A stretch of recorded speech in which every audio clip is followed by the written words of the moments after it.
안녕하세요. 안녕하세요. 비자인 코리아 장행닷컴 행정사 사무소의 장만익 행정사입니다. 며칠 전까지만 해도 굉장히 비가 많이 내렸어요. 그리고 비가 내리기 전에는 상당히 좀 더웠죠.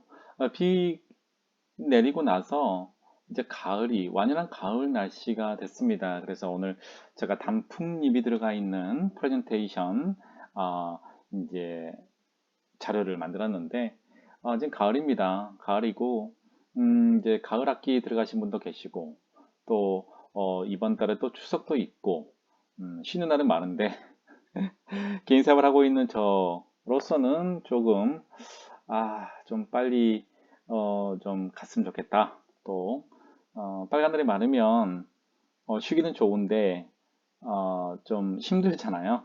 그래서 요즘에 이제 가끔씩 이제 연락 오시는 행사님들도 좀 계시고 요즘 이제 어떻게 지내세요? 라고 좀 여쭤보는 경우도 좀 있고 또 사업을 또 하시는 행사님도 최근에 저하고 많은 대화를 좀 나눴었는데 이 코로나19 지금 상황이 이제 너무나 장기화됐죠. 그래서 지금 4단계, 수도권 지역의 4단계 된 지도 상당히 오래됐고요. 그래서 심적으로나 아니면은 체력적으로도 굉장히 많이 힘든 상황이라고 그렇게 말씀을 하시는데 또 시간은 갑니다. 그리고 견뎌내면 어느 순간에 또 좋은 일들이 있기 때문에 항상 지금에 안주하지 마시고 미래를 위해서 뭔가를 투자한다. 지금 미래를 위해서 뭔가를 좀 해야겠다. 그런 생각으로 조금 더 긍정적인 생각으로 하루하루를 버텨 나갔으면 좋겠습니다.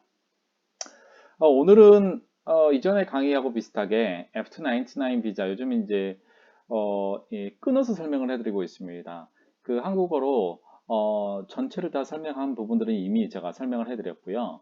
근데 이제 각 파트별로 조금씩 디테일하게 좀 설명을 해 드려야 될 필요성이 좀 있겠다 싶어서 조금씩 제가 시간이 나면 이제 강의를 좀 준비를 하고 있고 또 열렬한 팬들이 좀 많이 계세요. 네, 팬분들께서 강의 참 재밌다. 예, 이제 비자에 관련돼서 이제 디테일한 부분들도 좀 말씀을 해주시고 또 이게 어떤 비자다 이렇게 설명을 좀 해 주셔서 굉장히 좀 감사하다는 말을 좀 많이 들어서 조금 힘을 내 봅니다. 좀 게을러졌는데 조금 더 바쁘게 좀 강의를 올려야 되지 않을까라는 생각이 좀 듭니다. 오늘은 F99 이전에 이제 배운 것처럼 기타 이제 장기 거주 비자라고 제가 설명을 해드렸고 기타라는 거는 99을 이제 지칭을 하고요. 거주 비자는 F2 비자다. 그래서 F99은 기타 장기 비자. 근데 중요한 부분이 뭐냐면은 F99 비자를 변경할 때는 이제 소득이 가장 중요한 부분 중에 한 부분을 좀 차지를 합니다. 그래서 이제 소득을 떻게 산정할 것이냐, 그 부분들에 대해서 조금 설명할 건데, 이제 F299 비자로 변경할 수 있는 비자군들이 상당히 많은데, 오늘은 E74 비자에서 F299 비자로 변경하는 과정에서 소득을 어떻게 계산할 것인가, 그 부분들을 좀 설명을 해드릴 테니까, E9 비자로 이제 E74 점수제 숙련 기능 인력 비자를 취득하신 외국인 근로자분들은 이제 이 자료를 보시면 좀 도움이 될 것 같습니다. 뭐 똑같이 지금 판서로 제가 좀 준비를 하고 있는데 이제 판서를 하면서 항상 그 부분만 설명하는 건 아니죠, 제가. 네. 기본적인 시스템이라든가 그 부분도 설명을 하고 있어요. 그러니까 E74는 이제 2017년 8월 1일부터 예, 이제 시행이 된 점수제로 이제 숙련 인력이 숙련 인력이 됐다. 예, 그래서 이렇게 보면 될 것 같아요. 이제 이 여러 번에 걸쳐서 이제 개정이 됐습니다. 2017년 8월 1일에 진행됐다가 그 해 말에 그 이제 그 외국인 고용 등에 관한 법률, 외국법이다 그러는데 외국법이 이제 개정이 되면서 이제 가장 큰 변화가 있었어요. 그 가장 큰 변화 중에 하나가 뭐냐면 이제 원래 그 2017년도 8월 1일에 점수제를 시행할 때는 국내 4년 이상이라는 좀 조건이 붙어서 국내에서 4년 근무하신 외국인 근로자 EPS 고용 허가제로 들어오시면 처음에 3년을 받고요. 그다음에 1년 10월을 이제 연장을 하게 됐습니다. 이게 이제 기본적인 이제 사항이거든요. 근데 이게 이제 첫 번째, 그리고 이제 출국을 해서 이제 재입국 과정을 거쳐요. 재입국 과정이 어 이제 어 이제 계속 한 회사에서 일했으면 성실 근로자. 예. 이게 이제 영어로가 두 가지로 쓰입니다. committed worker라는 표현하고 그다음에 sincere worker 이렇게 하는데 어떤 거든지 상관없습니다. 또는 이제 이게 중간에 이제 회사를 성실 근로자 같은 경우는 처음에 4년 10개월 동안 한 회사에서 일하는 거가 일반적이고 그래서 출국하고 3개월 있다가 다시 복귀하는데 근데 그 부분들을 이제 성실 근로자로 재입국한다라고 얘기를 하고요. 그 이외에 이제 4년 10개월 일하면서 회사를 변경하신 외국인 근로자 같은 경우에는 특별 한국어 시험을 봐서 특별 한국어 이제 영어로는 스페셜 EPS 아니면 스페셜 이제 한국을 봐야 되겠네 스페셜 토픽 이게 이제 이런 식으로 이제 이 토픽은 한국어 능력 시험인데 E9 비자 근로자에게 특화된 별도의 산업 군별로 한국어를 이제 시험을 보게 됩니다. 이렇게 이제 보시면 될 것 같아요. E9까지 설명해 드리죠. 예, 제가 이렇게 좀 합니다. E9 고용허가제. 그다음 이제 고용허가제가 이제 EPS라 이걸 이제 한국어로 번역한 거라고 보시면 되는데요. employment 알고 있으면 굉장히 도움이 됩니다.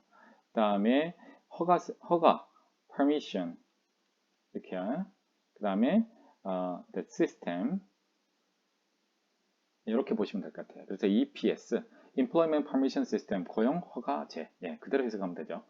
이 부분들이 이제 바뀌었는데 4년 이상인데 원래는 그래서 이제 2017년도 말에 바뀌어서 5년으로 바뀌었고 점수제 항목도 여러 차례 걸쳐서 좀 디테일하게 바뀌었고 지금 이제 2020 이제 1년 기준으로 했을 때는 솔직히 이제 1000명 정도 이제 E74 비자를 변경하게끔 이제 제도적으로 좀 만들어졌어요.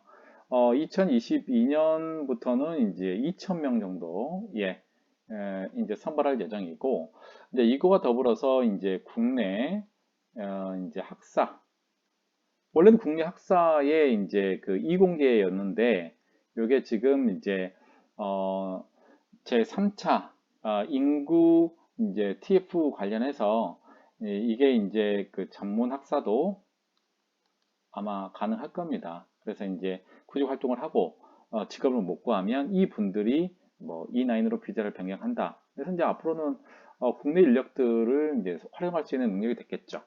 좀 길어졌네요. 자, 이제 E74를 받았어요. 어떤 방법을 통해서든 E74를 받아서 이제 F299 비자로 변경을 할 때 여러 가지 요건들이 있습니다. 제가 계속 설명해 드리지만 기간은 5년 그리고 그다음에 한국어는 사회통합 프로그램 이제 4단계 이상을 해야 되고요. 그 다음에 이제 본인이 또 먹고 살아야 되기 때문에 자산 요건이 좀 있다. 자산 요건도 추후에 제가 별도로 제가 설명을 해드리겠습니다. 자산은 3천만 원이다. E74로 있다가 배우자를 초청하는 경우가 있잖아요. 그때 이제 본인이 얼마만큼의 그 예금을 했는지 아니면은 전세나 아니면 같은 집을 얻을 수 있는 정도 월세라도 할 수 있는지 하기 위해서는 이제 2천만 원 정도가 통장 잔고라든가 또는 뭐 적금이라든가 아니면 이미 이제 집을 구했으면 그 다운 페이먼트 있죠? 보증금. 그 부분이 2천만 원이면 된다. 근데 애프터 나인탄 비자 변경할 때는 3천만 원이다. 이 부분 아시고. 제가 얘기했는데 소득, 전년도 소득을 이제 GNI냐, 아니면 GNI 한 배냐, 요게 이제 조금 문제가 되고, 이 소득을 증명하는 방법이 어떻게 해야 되느냐, 많이 문의 주셨어요. 그래서 이제, F299, E74 비자에서, 그 이제 F2 99 비자 변경할 때 오늘은 소득에 관련돼서 이제 설명을 좀 해드리자면 이제 소득은 이렇습니다. E74 비자는 그러니까 근무지를 이제 뭐 옮긴다, 이전 뭐 근무 장소를 이제 옮기는 경우에 이제 신고 대상이다. 사전 신고 대상이다. 네, 그만큼 까다로운 거죠.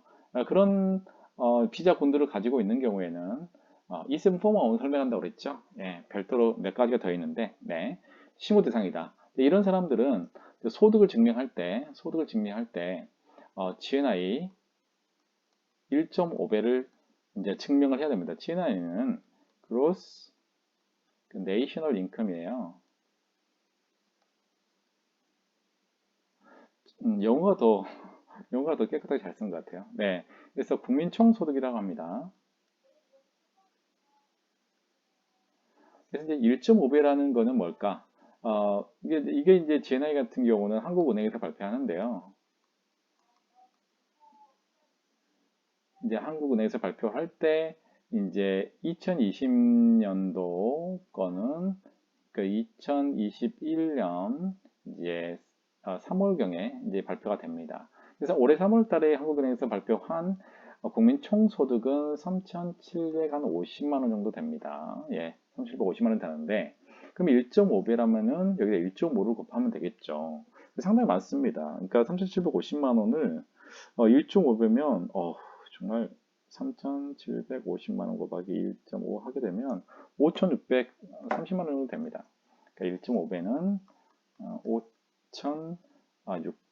5,630만 원 정도 이렇게 됩니다. 엄청나죠? 쉽지가 않아요. 그 1.5배를 계산할 때 이제 이게 있습니다.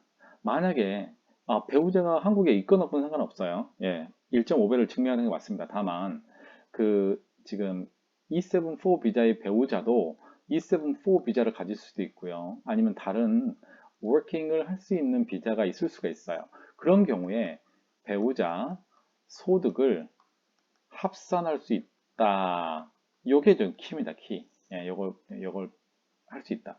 그러면 내가 E74 비자 가지고 계신 분이 이제 예를 들면 연봉 3천만 원을 받는다.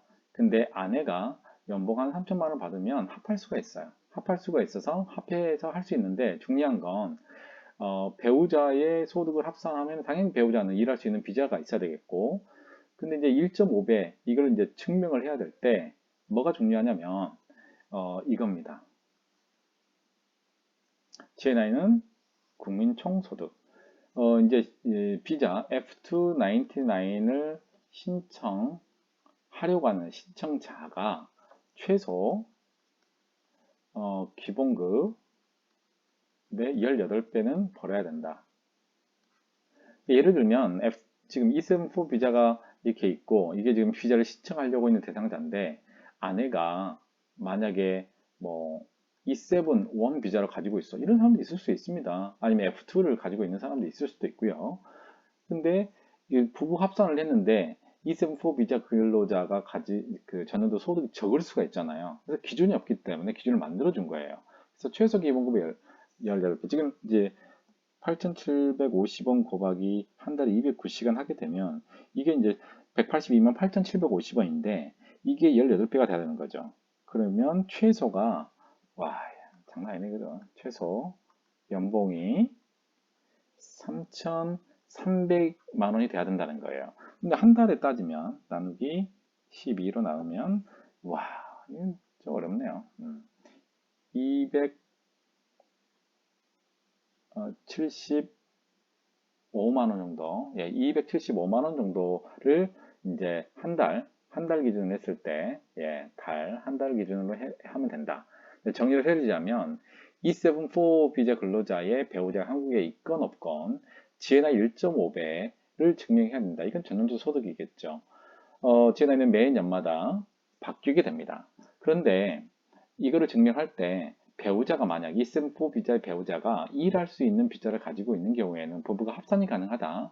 다만 그런 경우에도 E74 비자, 그러니까 F299 비자를 변경하려고 하는 주체를 자격 E74도 최소한 일을 하고 있어야 된다. 그 증명이 비자 신청하는 경우라도 기본급의 18배. 그래서 총 연봉이 3,300, 한 달에 275만 원 이상은 벌어야 된다. 이렇게 보시면 될 것 같습니다. 아주 명확하게 설명해 드린 거예요. 정말 명확하게 설명해 드린 거예요. 근데 이 정도만 아시면 될 것 같고요. 디테일한 전반적인 그 F299 비자에 대한 부분들을 좀 공부하고 싶으신 분들은 저 유튜브 채널에 F2 최신 업데이트된 거 좀 시간이 좀 길지만 그거 들으시면 굉장히 큰 도움이 될 것 같습니다. 궁금한 사항이 있으신 분들은 전화를 해주시면 될 것 같고요. 그리고 이제 구독자들은 구독을 조금 해주시면 좀 도움이 될 것 같습니다. 기본적인 상담은 제가 해드리고요. 이제 10분이 넘어가는 거는 유료로 하는 거 예약을 하시고 하는 부분들 좀 알아주시면 좀 도움 될 것 같습니다. 일단 designkorea장인.com 행사사무소의 정만희 행사입니다. 목소리가 조금 작았죠? 중간에 좀 그럴 일이 좀 있었어요. 네, 다음 시간에 뵙도록 하겠습니다. 감사합니다.